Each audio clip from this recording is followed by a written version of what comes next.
I want to say that was not civil war. It was simple aggression. It was aggression from Serbia to Bosnia and Herzegovina, and all peoples who live here were attacked. United International Union and European Union was unfair all the time because they didn't want to help us.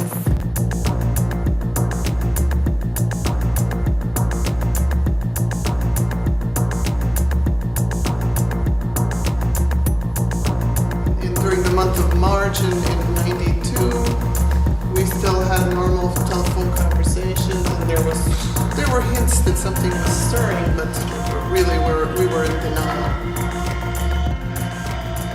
They were saying we cannot speak, we're hiding in the basement, there's shelling. This seemed to be overnight.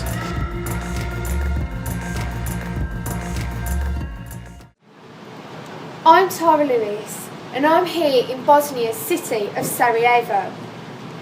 As little as 2 decades ago, Bosnia was a country at war, and I'm here to see how the survivors of this atrocity respond to everyday life, after living in a world for so long where everything could change in the blink of an eye. It was 1992 that Bosnia wanted to claim independence from Yugoslavia. From this point, over 2 million people were forced to leave their homes and over 100,000 people were killed. Most of these deaths were Muslim, with the youngest victim being only 2 days old. This was the biggest genocide attack since World War II. Things are not happening that easy in society. You may see that war was stopped in '95 after the Dayton Peace Agreement was signed up in Dayton in the United States, and that was the way how we achieved peace in very formal way. But some consequences of the peace agreement is such, and the fact that one of the integral part of this peace agreement was the Constitution of Bosnia and Herzegovina, which has not been amended for 18 years. At all, is really big thing, and the consequences of this are visible in the streets of Sarajevo now in February, when you have horrible, very high social riots. Svima iz stranaka jebe mater, svakoj stranci. Ja se pridružujem željama. Ja Bunar Bedo jebe vam mater svima iz stranaka. I ovdje koji ste u strankama, vam jebe. Also, the way even the army worked was built on this idea of kind of integration and brotherhood. So kids boys were serving the army after high school throughout the whole country, and it was deliberately mixed, where Bosnian kids were sent to Serbia or Serbian to Slovenia, and there were all these ideals that were real. Perhaps they all fell apart into shambles in the pre-war and war years, but these ideas of brotherhood and a sense of then Yugoslavia. We are people who appreciate freedom.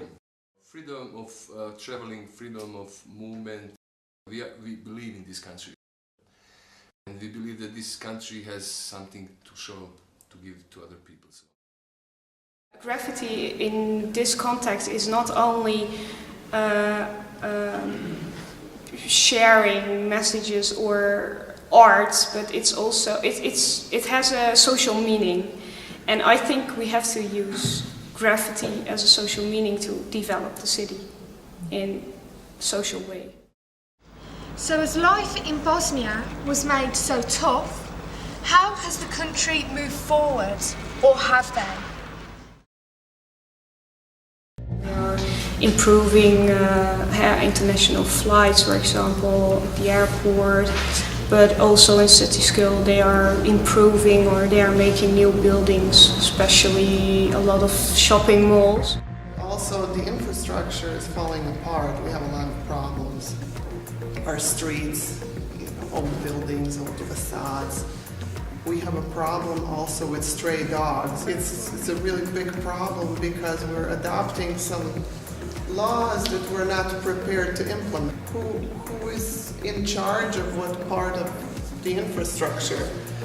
We have so many structures like counties, municipalities, cantons, federation.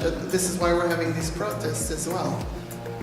And nobody's in charge of anything. Understand that almost all people of my age experienced war. It actually liberates you when you lose everything. Because what is actually important in your life? It's you cannot bring your home or your car or your phone or your clothes with you. I had an opportunity in my life to start again in different places, to meet new people, to improve myself. And most of the people living here had that opportunity. So it is a big challenge for any human person living in this time to lose everything, to start over, to meet new people, to get to some other countries, or to start from the ground. Where people are going out to the streets begging for their basic human rights. So we can speak about the end of war and the peace and kind of stability, but since then on we cannot still speak about human rights and minimum standards of human rights that each convention or declaration or any other agreement that Bosnia and Herzegovina has signed up in the meantime is not enforced. So although many areas are still in ruins and the government organisation continues to struggle, there is one message from this war, and that is that every person matters and every person brings something new to the life of Bosnia.